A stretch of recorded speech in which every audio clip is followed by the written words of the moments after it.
played Dota 2 for thousands of hours, but you've always wanted something more. A reason to fight, a deeper meaning to your battles. But to know the hidden history of Dota 2, you must go on an adventure of a lifetime. An adventure into the lore!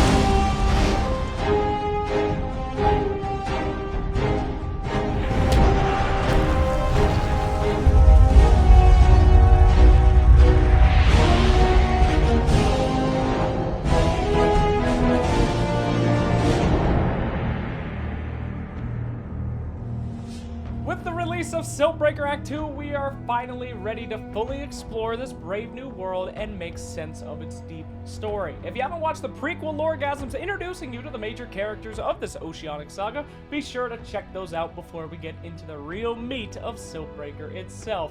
In this episode, we are going to be exploring the story of Dota 2's first campaign, what happens, why it happens, and the implications it creates. Let's jump headfirst into the story of Siltbreaker and understand why you are here.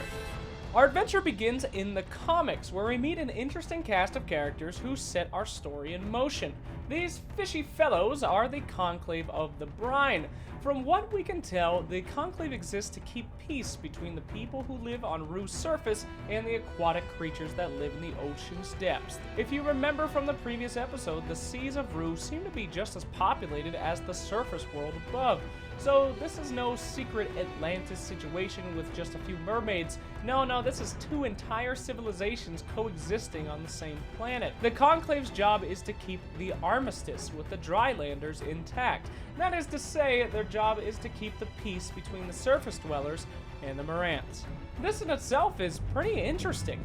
Why is a council upholding an armistice in the first place? Typically, an armistice is used as a formal agreement between two parties to end a long-waged war.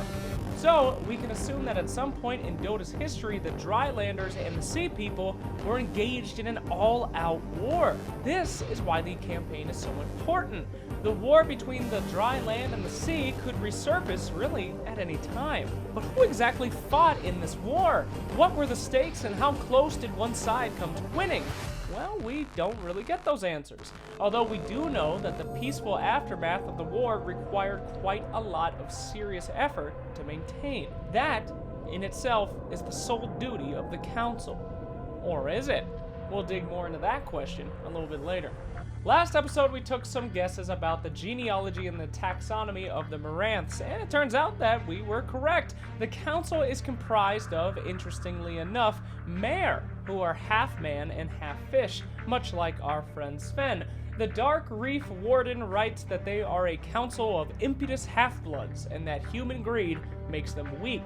So it would make sense that the Marantz, with a human parent, would be in charge of keeping the peace between the humans and the Marantz. Interestingly, however, it appears that the Mare are a little bit looked down upon in Marantz society, as their human characteristics make them physically weaker than the other ocean life, such as the Slitherine or the Deep Ones, or so they say. Obviously, this seems like some fishy racism to me. Sven is the defining example of strength in the Dota 2 world, but underneath the waves, the mares seem to be a lower class. They use their intellect and their cunning to achieve higher positions of power, rather than the brute strength of the fishes around them. At the beginning of the comic, the council informs a young disciple that a terror has risen that could break the fragile peace between humans and Marantz. This terror being Siltbreaker. In an interesting note, Kai refers to the beast as Master Siltbreaker, much like he addresses the rest of the council, such as Master Rowe, implying that Siltbreaker was indeed not always a horrible monster, but actually a former member of the council. In the game, Siltbreaker himself confirms this with lines such as, "I once sat at the Conclave's table. It'll be nice to fillet old friends." We are also given the second confirmation via the Warden, who writes, "Of all the Conclave Cretans, Master Siltbreaker was the most despicable, but also the most enfeebled by his dryland heritage. I expected him to succumb to age within the year." These key facts show that perhaps the Conclave isn't really the organization that they paint themselves to be. We know that the Conclave created the monster Siltbreaker, but the question is, why? The Warden asks this question himself. What would their precious peace with the Drylanders be worth if Siltbreaker had destroyed us all? This implies that the Conclave purposely transformed Siltbreaker to aid in the armistice and keep the peace, but the experiment went awry. He continues with, Master Rowe swears the Conclave was deceived, that Siltbreaker asked them to assist in a healing ritual. Does he take me for a child? I may not be versed in magics, but the Conclave's ill-advised ploys for power are well known to me. Ill-advised ploys for power. Perhaps the Warden is right. Perhaps these mayor on the council, who the Morants look down upon in their social hierarchy, are attempting to gain more power. First, politically, by being the face of peace between man and mayor, but then by other means, such as experimentation and magic, to strengthen them and give them powers beyond the brutish Slytherin. The council's job is to ensure peace, after all, and having a firm grip on the terrors of the deep would ensure that those terrors don't interact with Drylanders and cause them political problems, aka Maelron. But did the council create Siltbreaker on purpose, as the Warden assumes? Or did Siltbreaker really trick them into helping him ascend to his near godlike state?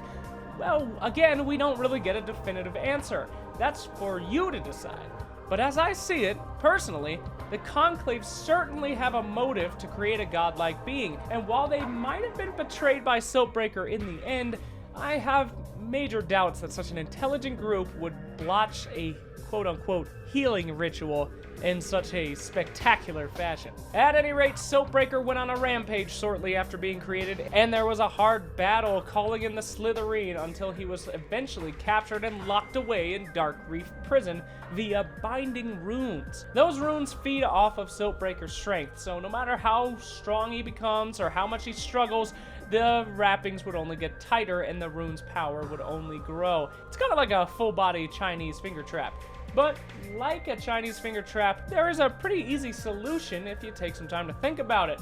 And Siltbreaker certainly had time. Luckily for us, the Warden of Darkreef kept a date and year in his journal, and we find out that Siltbreaker has been imprisoned in Darkreef for 41 years. Whew, those are some high-quality binding runes. Suffice it to say, we all know how to escape a Chinese finger trap. You can pull and resist as much as you want, and it only gets tighter. The only real way out is to loosen your strength and let it slide off. That is to say, Siltbreaker needed to not grow in strength, but he needed desperately to lose it. And that is how we get Ryzik, the Corruptor. Alright, now, I'm gonna be completely honest with you. I have no goddamn idea how Ryzik the Corruptor came into being. We have literally nothing on how he was created in the lore, just that Siltbreaker made him and that he has been in hiding ever since, now recently resurfacing. Also, the Warden of Darkreef mentions that he dreamed of a drowned scorpion. What? Okay, so Sand King himself was created by the Jinn of Chaldean, so sure, maybe that's just something gods can do whenever they want. They could just create Sand Kings. Okay, fine. But why or how would Siltbreaker have created him? Siltbreaker's battle took place underwater. Did he use the sand from the bottom of the ocean to make a scorpion? Scorpions aren't really great swimmers, and if he had made Ryzik during his first big attack, wouldn't the Warden have already known about the scorpion and not wondered what these dreams of the scorpion meant? So, did a scorpion drown and just happen to fall into Siltbreaker's cell? Did Sand King's deadbeat brother get arrested and sent to Darkreef Prison? I have no goddamn idea. Anyhow, the short and the sweet was that Siltbreaker channeled most of his strength into Ryzik over those 41 years. Those weakened the runes around him. Then he mind-controlled the Morants and the Slytherin guards to eventually remove those weakened runes, freeing him from his imprisonment. We go in and kill Ryzik, which kills all that power and gives Siltbreaker some back, and he gains control of Darkreef, but has to build up his strength again before he can escape and begin his sinister plots. That brings us to the present day and our campaign against him. Apprentice Kai gathered 4 heroes who owe the council a debt, offering to clear their debt in return for killing the Siltbreaker. But this is no altruistic gesture for the good of all men and mare. No. This is the council desperately trying to erase a mistake they created before it escapes at the cost of significant political power amassed over decades. In Siltbreaker, we are not heroes. We are hitmen deployed to erase the proof that a quote-unquote benevolent council is teeming with corruption. But hey, I gotta get rid of that debt, right? But what are Siltbreaker's motives? At first I imagined he'd been a pawn of Maelron sent to infiltrate the council, but his responses to Tide Hunters, such as this one, Where is your precious Maelron now, Tide Hunter?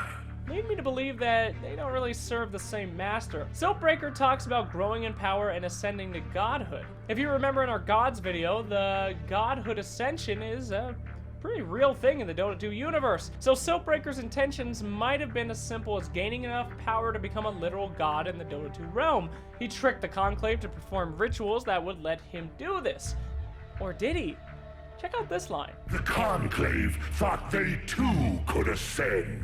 Fools! The conclave thought that they too could ascend. Does this confirm that the conclave's ultimate goal was indeed to become gods over those who had looked down upon them their entire lives, with Siltbreaker being their first attempt? Could be, but let's continue. The most telling lines are as follows. Soon you'll be dead, and the conclave of the brine will feel my wrath. Followed by, Without the conclave, the Mers dryland armistice will break. The seas will rise and wash the lands clean. the conclave will feel his wrath. Their purpose will be destroyed. The seas will battle with the land once again. This is all coming from someone who used to sit at the conclave's table, one of their oldest and most feeble members. If Siltbreaker had simply tricked them, if he'd been playing them like fools all along in his quest for power, why does he care to destroy them and everything that they stood for? Unless this was all something else. Unless this was all revenge. Headcanon time. The Warden claimed that he expected Siltbreaker to succumb to age within a year. He was old and feeble. He noted that the council performed a healing ritual on him. Could it be that the council transformed Siltbreaker against his will? That he was a dying old mare that they decided to experiment on before he succumbed to age? Siltbreaker tells Dazzle that he has seen the Nothal realm, a place where spirits are said to go after death, changing them in strange ways. If Siltbreaker really was out to become a god, why all this hostility towards those that he effortlessly fooled? Why go through the trouble of dismantling everything that they stand for and that they built? In the description of the Wand of the Brine, it reads, "Were it not for this revered wand, there would be no conclave survivors at the Battle of Stonefish Gate." No conclave survivors. Siltbreaker is hunting down his old colleagues, exterminating them specifically for a reason. It isn't because he's a servant of Maelron, it isn't because he wants war between the dry land and the depths, it's because they made him into a monster without his consent on his deathbed, dragged his spirit back from the Nothal realm to become an insane godlike being. Nothal makes darkness light and turns everything opposite. What may have gone in as a good, kind mirror may have returned as a mad, egotistical monster. Siltbreaker wants revenge, as he was a puppet of the brine, just like us. But why? Why did the Conclave do this to Siltbreaker? Perhaps we need to take a look at his powers that they gave him. His main power is the ability to control creatures' minds, to brainwash them directly if he has access, or to creep into their subconscious if he is simply in the area. It is with this power that Siltbreaker plots his escape from Dark Reef, controlling the guards and other sea life into helping him escape his binding runes, and directly controlling even heroes for a limited time. Heroes, by the way, are the strongest willed and just the strongest creatures in the universe. As menacing as it sounds, perhaps the goal of the Conclave was this mind control power. In the beginning of his notes, the Warden hates the Conclave, much like many Slytherin. He remarks on how half-bloods are weak, how the Conclave is untrustworthy and power-hungry. He then writes that he knows Siltbreaker is taking over his mind, and he writes about his fear watching the others fall to his control. However, he writes something very strange in one of his final entries. The Conclave was right. The years of peace have been kind to us all. The Conclave was right? In a world where the sea folk are downright racist towards the Drylanders, where several of their kind willingly joined Siltbreaker's cause just to fight against them again, the Warden, whose blind prejudice against the half-blooded mare motivates most of his actions, he now believes in the Conclave? but only after Siltbreaker controlled his thoughts. This is the answer. This is why the Conclave created Siltbreaker.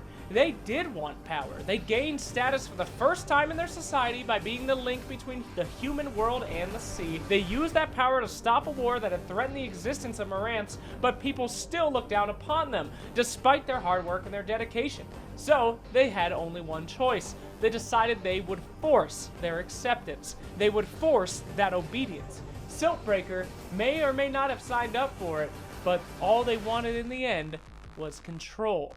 Headcanon over. So the story of Siltbreaker is actually up to you. Are you a hero called to action by a desperate council of peacebringers to help destroy one of their own who betrayed them for his lust of godlike power? Or are you a hitman whose debt is being collected to quickly assassinate a dirty secret of a corrupt political group whose aim was to control the society that had always looked down upon them and their kind? The story is written brilliantly in a way where it's you who gets to decide. So before we leave, what predictions did I get right from the last couple episodes? Well, I thought Act 2 would feature a lot of Maelron, but the God of the Sea is just as mysterious as ever. No worries though, we had to cover his lore eventually, so I'm glad that we got it through. I alluded to Siltbreaker being a tool of the brine, which was a great call, but it was mostly him being a tool against Maelron and having the gem of true sight inside of him, which, it doesn't seem very likely now. He does have a big-ass gem in his chest, and I assume that's where his mind control powers stem from. So, I was kind of close. If implanting the gem was the ritual that gave Siltbreaker his powers, then it's actually pretty easy to assume that another ritual could have been performed on another member of the brine, but this time with the gem of true sight. Whether this was done before Siltbreaker as the first attempt or after, since we clear the Conclave of any wrongdoing, that's up to you. But it still explains why there are giant beasts with power and gems inside of their chests in the first place. Perhaps that monster was the Conclave's first attempt to create a godlike creature to rival Maelron, one that held a power Maelron lusted for. And perhaps that's the end goal of the Conclave, turning each one of the members into giant beasts with special magical powers, one with the gem of true sight, one with this mind control gem. We don't really know. But we do know that there are a lot of interesting coincidences. Anyway, I sure hope you enjoyed this first look into Siltbreaker. Now that you know what you're doing and why, hope to get some more lore!